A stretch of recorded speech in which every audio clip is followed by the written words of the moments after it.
Hello and howdy everyone. A couple days ago I had the extreme pleasure of seeing one of my favorite films of all time on the big screen.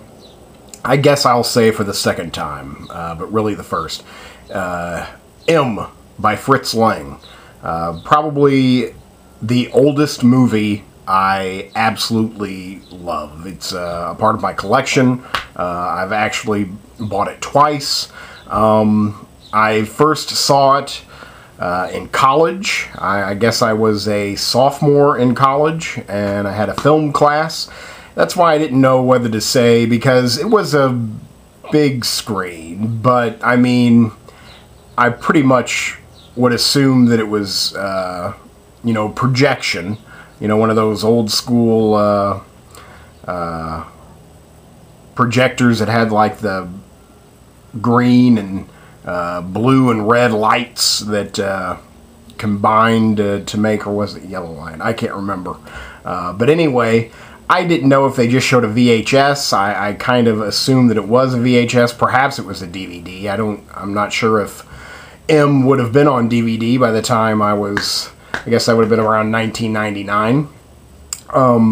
But they had it on a bigger screen. It wasn't a movie screen by any means, but it was in an auditorium, and it was on a large screen, large projection screen. But definitely I remember the quality not being great, but it didn't really hinder the message from getting across, or the experience from getting across.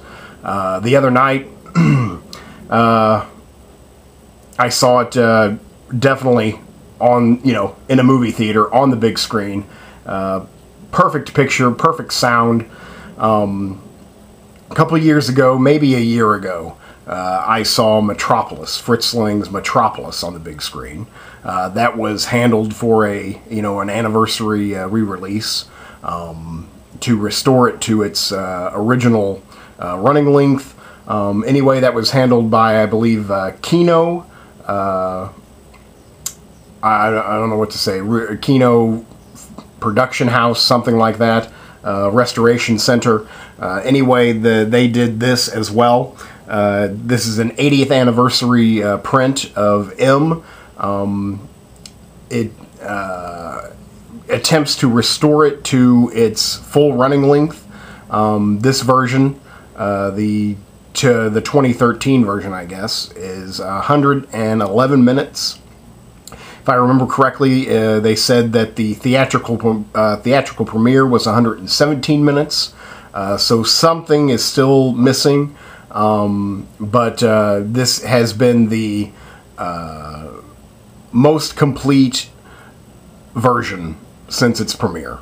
So, to the best of their ability, they have given us M as Fritz Lang intended, including the sound editing. What's supposed to be silent is silent. Noise is sporadically spliced in. It was so loud. It was very loud, and oftentimes scary. And I thought that maybe that was like, that beginning of that sound cue, that when you're watching a scary movie and something that happens that's technically not scary, but they want you to be scared. They always make a really loud noise. Should it be someone walking across the screen or doing whatever, you're more scared of this sudden loud noise than really what you're seeing. It's what you're hearing.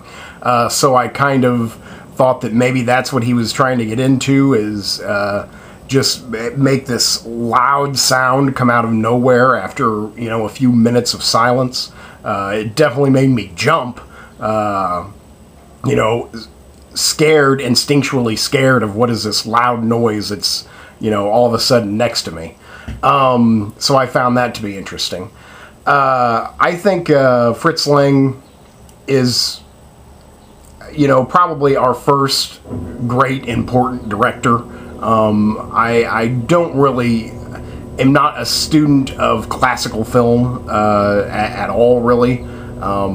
My experience to black and white films are pretty much limited to monster movies, science fiction movies, and Peter Lorre movies, which is why M is one of my favorite films of all time, is that Peter Lorre is one of my favorite actors of all time, personal inspiration, hero of mine.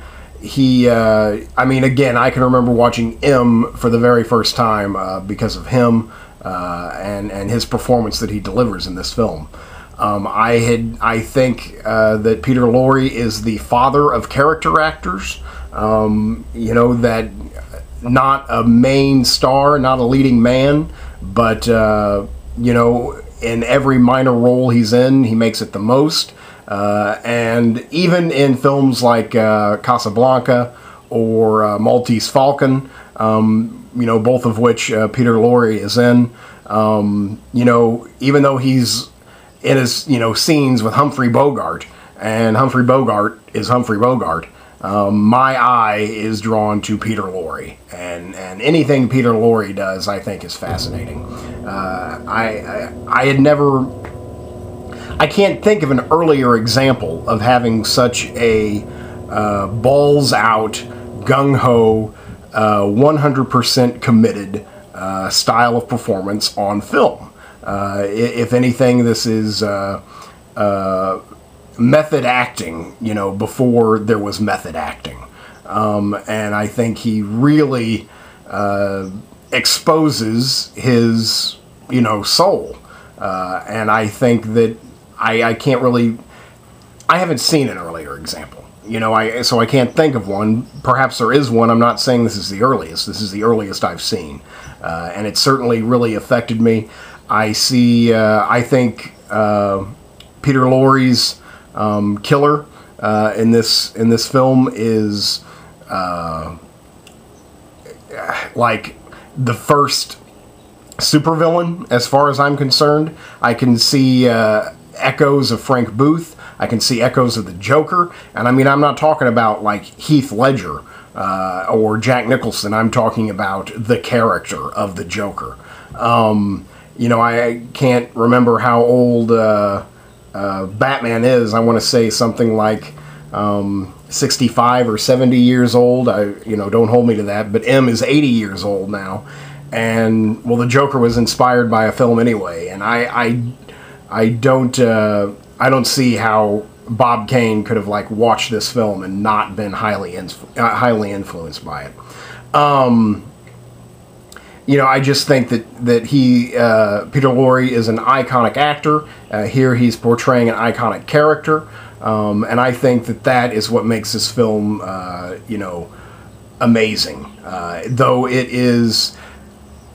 it does so many things, and again, since it's 80 years old, you kind of have to assume that it did it, like, first. I really think the writing here was really impressive, and what I probably noticed more. The film is about, let me get that out of the way since I haven't said it yet. The film is about M is a German film. It's a German film. I'd say it's probably 25% silent, 75%, you know, talky with ambient sound. So a town in Germany is held captive under the grip of terror of an unknown serial killer. Serial killer who preys on children. Children's siblings have been disappearing for some time now. And, well, you know, just like today, a serial killer can hold, you know, again, a town at bay, it seems. So everyone is terrified of this unknown killer. It is seriously cramping the style of both law enforcement and the criminal underworld, where, you know, the population is judging the police force and their inability to catch this guy, and the police force is in turn cracking down on the underworld, where the underworld wants nothing to do with killing children. And so this guy is bad for business and making, you know, reputable, honorable criminals look like, you know, monsters. So basically everyone and their mother is out to get this one guy. find out who he is and get him off the streets one way or another. They find him eventually, and see, I don't know, anything else I think I would spoil it, because it just gets amazing really quick. So that's basically what the film is about. I really noticed the writing this time. I've seen this film several times. I really can't even tell you. I don't know if I've seen it more than 10. Again, I think I would call a couple nights ago, the second time I've seen it on the big screen, but the first time, period, that I've seen it, you know, in its near completed version, even the Criterion edition, which I own, I don't think is 111 minutes long. I think it's a few minutes shy, if not, you know, more than a few minutes shy.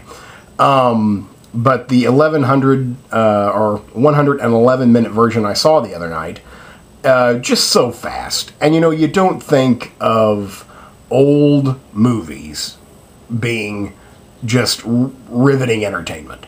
And I really credit Fritz Lang, perhaps incorrectly, but I say it with conviction, so it sounds like I know what I'm talking about.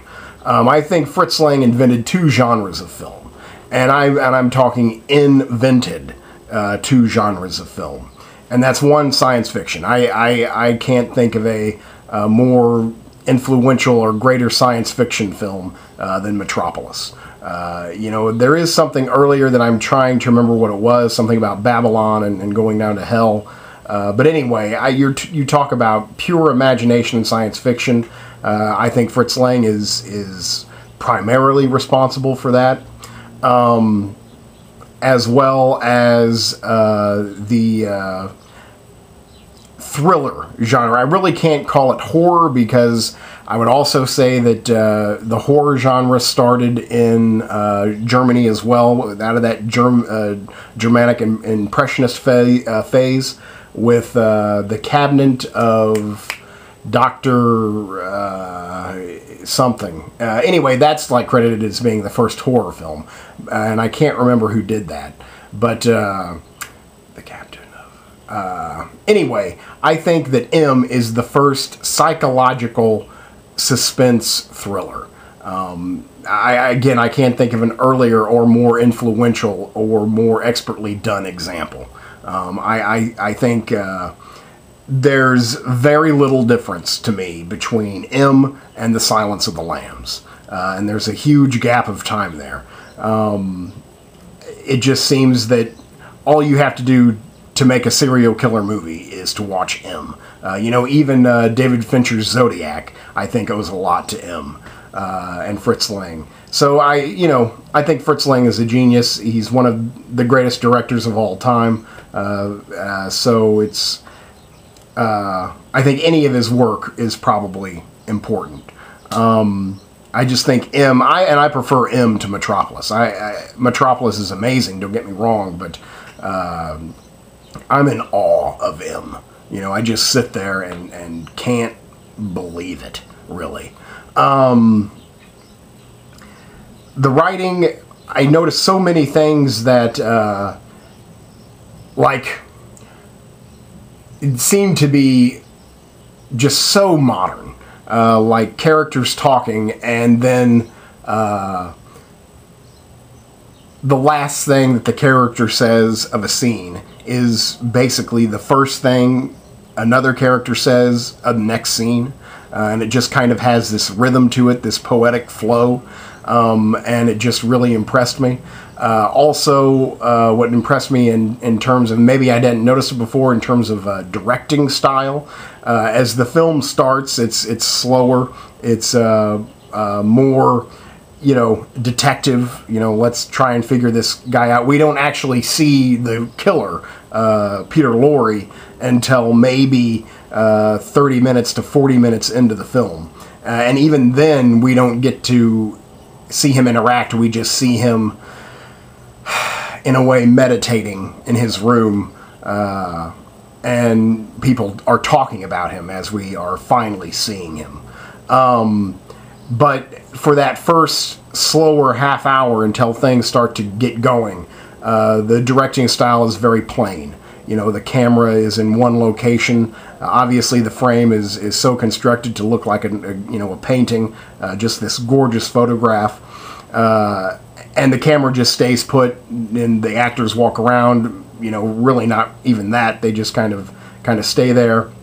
But then as things start to get going, and the story ramps up, you know, you're moving more to the edge of your seat, the camera starts to do many more things. It starts to move around a lot. It starts to go through walls, and even more as the climax is approaching. He starts using crane shots, overhead shots, just all these new things to just new angles and aspects to just, again, ramp up the excitement. I think that it's something you don't really notice so much, but the directing style, I think, goes all over the place in this film, up and down, and I think it really adds to the story. I think it matches the brilliance of the screenplay, and as well as the brilliance of all of the performances going on.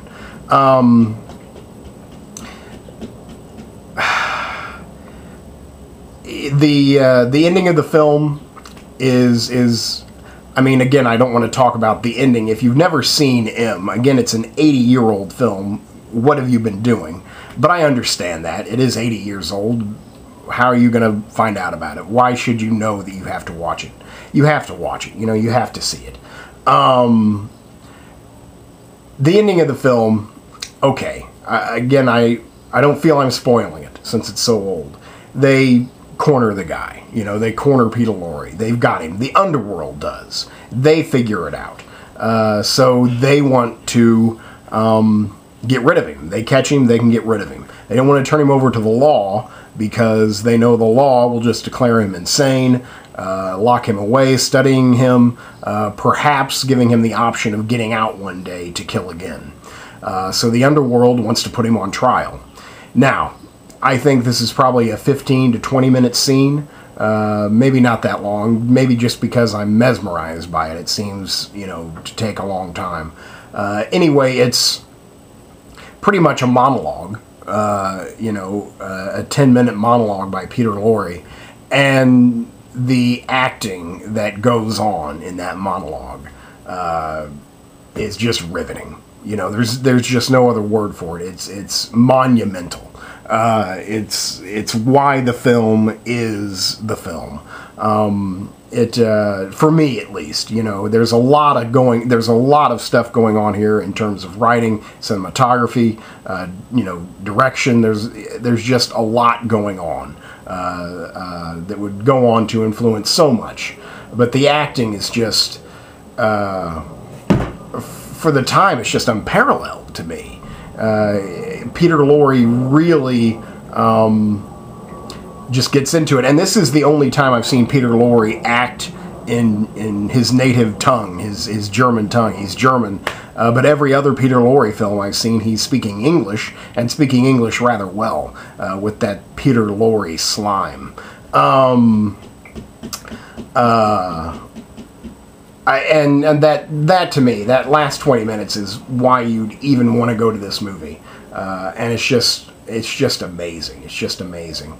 I think he really taps into something that you know, you really hadn't seen before, and exposes the potential for film performances. And I think every actor who has portrayed a bad guy, you know, from whatever, just a bad guy in a movie, from James Bond villains, you know, Goldfinger to Darth Sidious, there is a screen villain that is in debt, you know, to the killer in M, by Peter Lorre.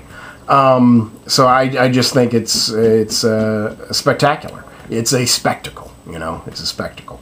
I don't really know what else to say. I feel I could probably keep on rambling, but I think I hit all the major points I wanted to talk about. It's an absolutely gorgeous film. The quality, I don't really know too much about, like, technical issues.